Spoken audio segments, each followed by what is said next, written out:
occasion. Today is a very, very late day. And I want to talk to you just a couple of minutes. It's not going to be a sermon. It's going to be a little lesson here. We're going to be looking at two verses coming out of John, 19th chapter, 26 and 27th verse. When it says, when Jesus therefore saw his mother and his disciples standing by, whom he loved, he says unto his mom, unto his mother, Woman, behold thy son. 27 says, Then says he to the disciples, Behold thy mother. And from that hour, that disciple took her into his own home. Now, there's two things about this verse that's really now. We have plenty of mothers out here. How many mothers do you think would be able to stand out here and see your son suffer? Nope. Hanging on the cross. Like that. Grandma, you can't know it. Jesus had compassion in his heart when he said, Woman, behold thy son. He was not addressing her as her son. He was addressing Mary as being his mother. He was in the process of giving her to another son. He was trying to spare her more anguish, more heartache. We already know that there was a crowd out there that hated Jesus, did not want Jesus there. And so if it had been brought to their attention that Jesus' mother was standing out there in the crowd, don't you think she would have ridiculed? So he wanted to protect her. But at the same time, he wanted to make sure that she was provided for too. Now, out in the audience was the disciple John. John had been with him for a long time. As a matter of fact, of all the disciples that were there with him, John was the only one that stayed throughout there. Now, we know about Peter. We know about something else. Peter denied him 3 times because he was afraid of being arrested. John didn't seem to care. I don't know whether it was his love for Jesus or his love for God. But either way, he was going to be there to the end. And that says something. Now, we got to remember one thing. Jesus had family. He had brothers. He had sisters. Why not entrust the care of his mother to one of them? We also must remember that when he went to his own, they accepted him not. Even his brothers and sisters did not believe in what he stood for. Right. Until after he was crucified. So why would I want to leave my mother in the care of someone who does not yet understand everything that I'm going through? And his mother was there from the beginning to the end. When she was told that she would be the mother of the Savior, she accepted with faith, with no words. 15 years old, a virgin, never been touched, and she accepted that. Now, it's told to us now, in his life, his ministry lasted approximately 3 years.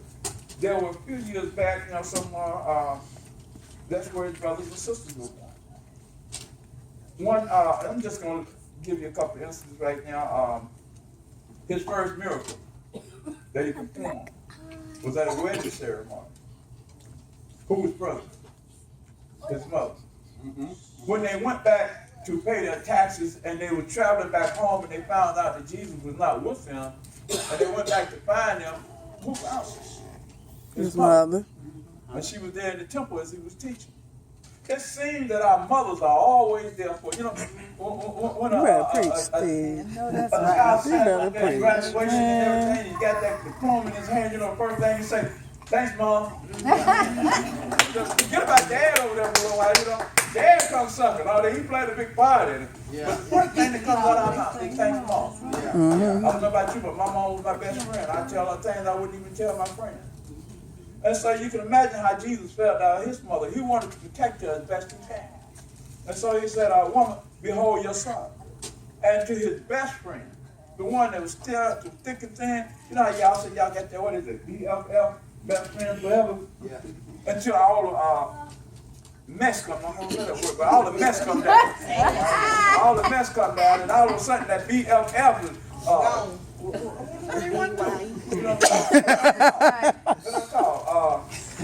I thought I had a bunch of BFFs one time. I went to jail. I'm not ashamed of it. I went to jail. Not one of them called, except one. And he came and he went to my wife and he said, "Is there anything I can do for you?" That's what a best friend does. John was Jesus' best friend. And so if he's going to leave her in the care of anybody, he's going to leave her in the care of her. You know? And there's something else through this statement that Jesus is teaching us. Through all the midst of his suffering, his pain, his humiliation, and you know he's got to be sitting up there hurting. Yet still, he could put all that aside. We've already heard twice how he did it. 2 thieves on either side. Follow together, they don't know what they're doing. I mean, he's thinking of others instead of thinking of himself. My mother, bless her heart, when she was going through kidney dialysis, I took her there one day, and when she walked in, the place erupted in applause. And I asked the nurse, I said, what's all this about? They said, man, when we be sitting in here, we're feeling bad, and Minnie walked through that door, she said, we know we're going to have a good time then. And the members of my church used to tell me that when she was hurting, you couldn't tell it because she cared for others first. And this is how Jesus cared for us. Even though he was hurting, he cared for us first. That's right. You know? And he wanted to make sure of all the people that his mother was taking care of. How many of us want to make sure that our mothers are taken care of? Our fathers are taken care of. And it also fulfills something else. It says that Jesus came to fulfill the law, not to break the law. And what is one of the 10 commandments? Honor thy mother, Honor thy mother and thy father. Yep. So he took time out of his suffering to say, I love you, I care about you.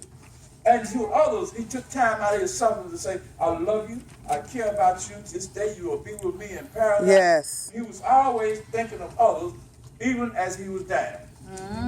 And he taught us one other thing too, how to die with dignity. He didn't complain. He didn't moan and groan. He took what was laid upon him. How many of us do that? How many of us went up in the hospital talking about how hard I'm hurting, I'm going through this and I'm going through that, you know. And all we can think about is ourselves. We don't care about nobody else. A friend today related something to me today, and I thank God put us together.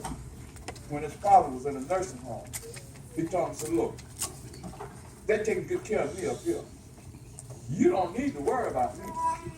Worry about yourself. I've lived my life, now you live your life. That's how Jesus wants us to do. We need to live our life, and he's showing us how to live that life. And the greatest thing that he taught us through all of this is, I think, the greatest commandment he ever gave us is to love one another as he loved us. Enough to give up his life for us. I was once asked to give bone marrow to a young lady, and a bunch of my Christian friends said, why do you want to do something like that? Why do you want to give your blood to somebody you don't know? And it hit me so hard, I couldn't understand. I couldn't believe you as a Christian, a believer of Jesus Christ, going to ask me something like that. And all I could think about was 1 John 3:16, 17 and 18. Go to your Bible and read. Amen. Thank y'all. Did I do it? Did I get it? Amen. It's all right, Steve.